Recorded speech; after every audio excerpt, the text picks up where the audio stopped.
Hey, ladies and gentlemen, welcome back to Star Citizens. As always, ladies and gentlemen, thank you so much for joining me for this week's Star Citizen video.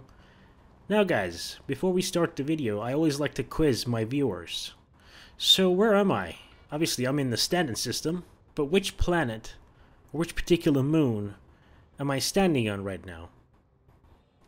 Is it Microtech? Is it Lyria? Is it Waller? Is it Arcorp? Could it be Hurston? Could it be one of the moons of Microtech?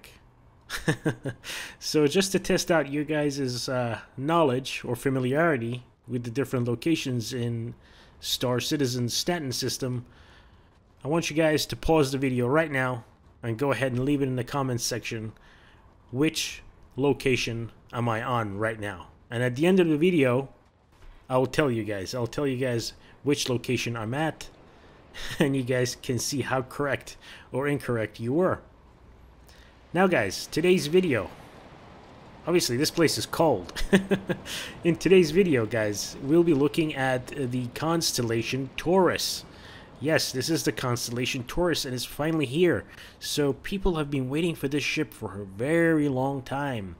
Now you guys might be wondering, Spectre, so what is the Constellation Taurus? Well, the Constellation Taurus is the latest variant of the old trusty Constellation from Roberts Space Industries. So the Taurus is supposed to be the cargo carrying variant of the Constellation, and this thing guys has been in development for a very long time. So for a very long time this thing has been in development, and it is finally here. And in today's video we'll be looking at it. We'll take a detailed look at the Taurus, give you guys my opinion on the Taurus, tell you if it's worth it, tell you some of the alternatives to the Taurus, some of its pros and cons, and hopefully if you're looking to buy a Constellation Taurus, this video will hopefully help you make a better decision. Now, before we actually discuss the Constellation, I used to do a survival series for Star Citizen. I've already done two videos, one on Microtech, the other one on Aberdeen. Now it's what I used to call Can I Survive, you know, Planet XYZ or Moon XYZ. I'm thinking about bringing that back. So you guys who are, you know, subscribed to the channel, go ahead and let me know if that's something that you guys would like to see, a survival series. You know, probably every month going to a different location and trying to survive for a particular distance. So what I would do is I would walk a certain distance, let's just say 30 kilometers, trying to get to a safe hideout, see if I could survive the weather, see if I could survive, you know, encounters with other players and stuff like that. So anyways, the Constellation Taurus. The Constellation Taurus, from the outside, it looks pretty much exactly the same as the other constellations. Pretty much exactly the same. Same sort of cockpit, canopy and everything. Same sort of looks and shapes. My god, this wind is so strong, guys. I can barely go forward. I'm barely struggling to take steps. Anyways, yeah, so from the outside it is pretty much exactly the same. It's pretty much exactly the same as the other constellations, except for right here at the back. If you come over here right at the back, there is no P-52 Merlin. There's no P-52 Merlin, so let's go ahead and get inside before we freeze to death. It's negative 81 degrees, and it can go as cold as negative 120. There you go, it's picking up. So that should give you an indication of where this location is. However, it could be tricky. It could be tricky. There are lots of cold places in Stanton.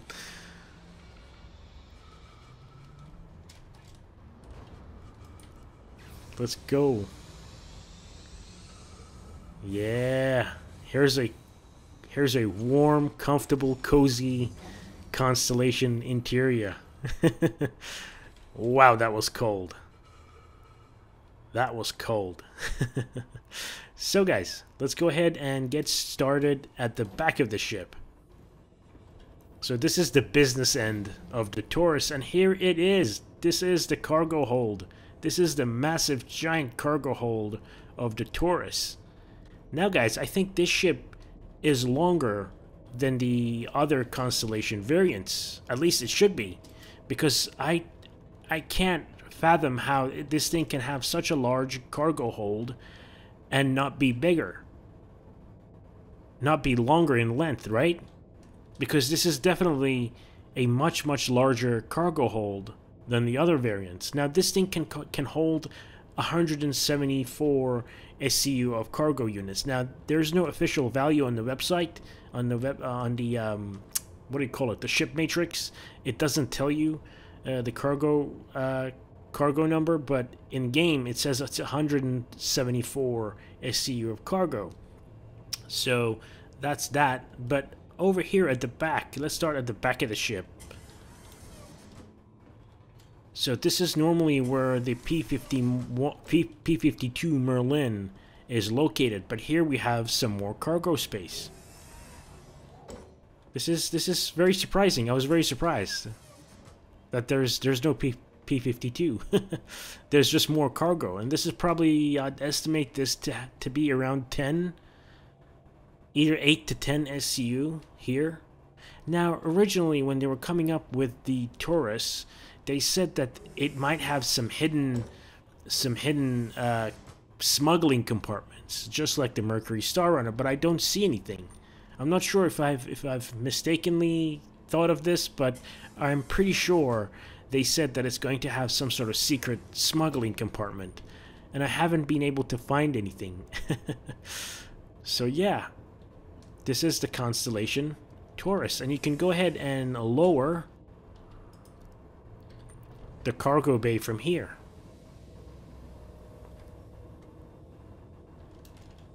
And of course there's a ladder. There it is. Here's this giant cargo hold.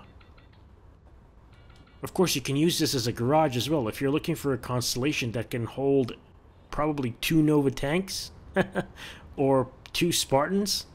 There you go.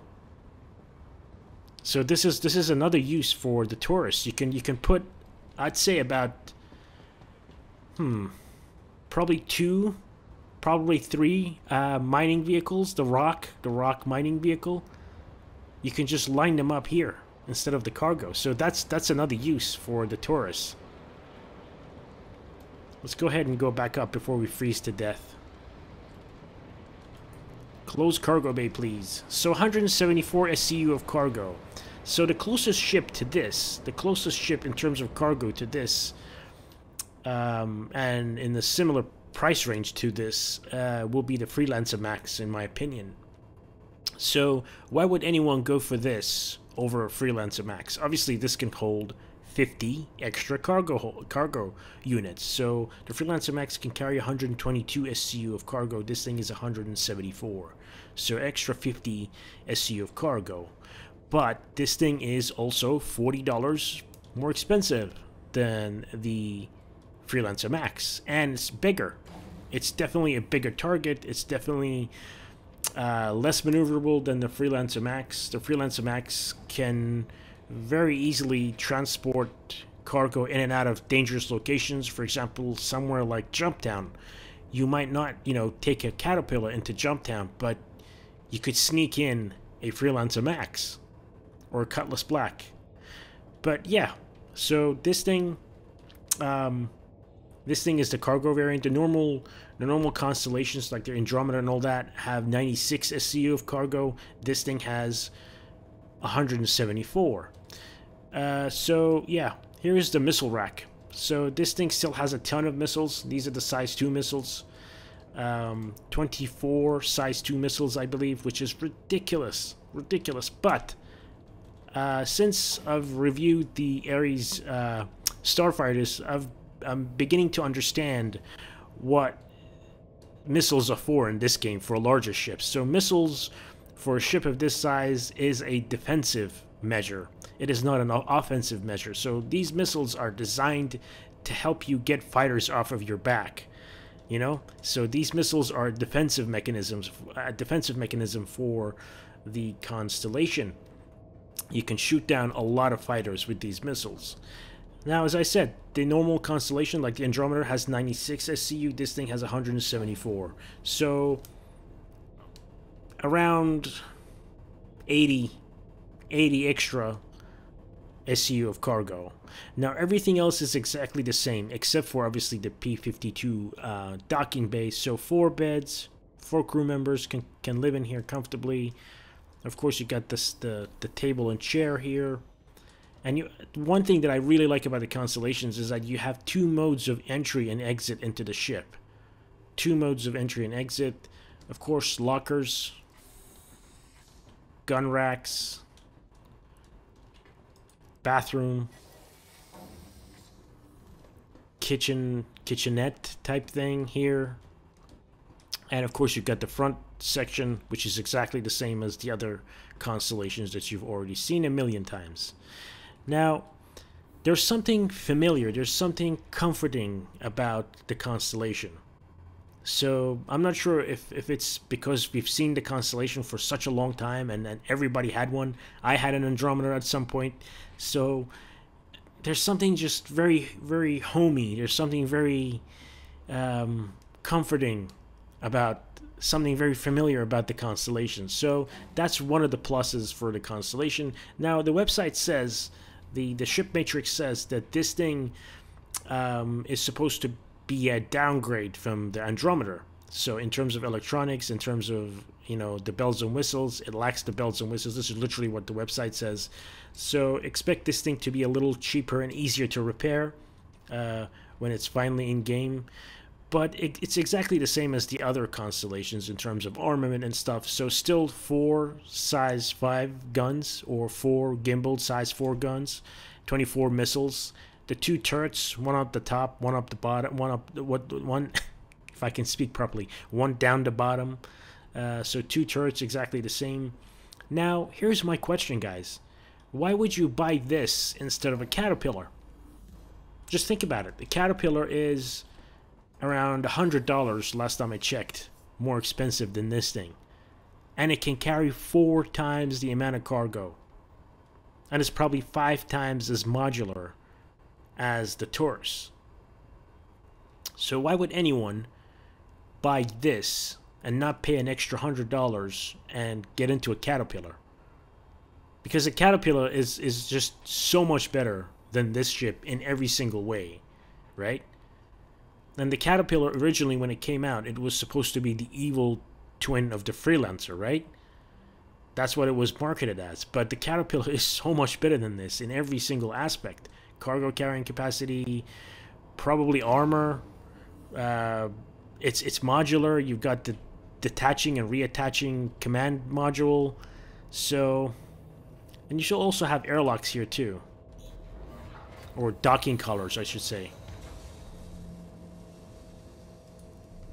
So yeah, if you're looking for a ship that can run a similar amount of cargo as this, and it's a similar price range, why don't you go with the Freelancer Max? Like, personally, if it came down to choosing the Freelancer Max over this, I'd probably choose the Freelancer Max. But the good points about the Constellation, as I said, is that it's very familiar to a lot of people. It's very homey. It's grand. There's something big. It's something grand about the Constellations, but at the same time, they're very, very familiar. They're very friendly. It has a lot of good firepower. The 4 size 5 guns, that's amazing. The 24 size 2 missiles, that's wonderful. But personally, if I were to choose between this or a Freelancer Max, I'd probably choose the Freelancer Max. Of course, you get 50 SCU less cargo, but you're faster, you're more maneuverable. As I said, if you're trying to get in and out of a tricky trading outpost, it's easier if your ship is smaller. But then if you're looking for a ship bigger than this, if you don't mind, if size or money isn't an issue, I'd probably go with the Caterpillar over this. Pay an extra $100 literally and get a ship that has 4 times the amount of cargo and probably 5 times the amount of gameplay and modularity than the Constellation. So I guess if you're trying to solo, if you're looking for a solo cargo running ship, the Freelancer Max is better than this. This can still be soloed, right? This can definitely still be soloed. You can still solo run this thing. But because it's at a certain size, you're definitely better off with at least one gunner. It's the same thing with the Caterpillar. But if you're looking for a ship to run solo, I think the Freelancer Max is a lot better than this. However, that being said, this extra large cargo bay is really, really good for vehicle transport, guys. As I told you, you could probably transport 2 Nova tanks in here if it has the head clearance, or 2 Spartans, or 3 rocks. Easily, you could transport either 3 or 4 ground mining vehicles in here comfortably. So you could use it as a ground mining, platform. So just think about that. So this is one of the advantages of this, of the Constellation over the Freelancer Max. Of course, the Freelancer Max can also transport 2 ground mining vehicles, but this thing will definitely be better. And of course, the way that the cargo hold drops, this is such an advantage, guys. This is such an advantage, right here. If you're transporting a ground vehicle, this is so easy. Whoa, the wind is so heavy. So strong. Yeah. So, oh, here's a button. I didn't know that. This is a button to close the cargo bay, to open and close the cargo bay. Interesting. Very interesting. So yeah, this is the Constellation Taurus. It's finally here.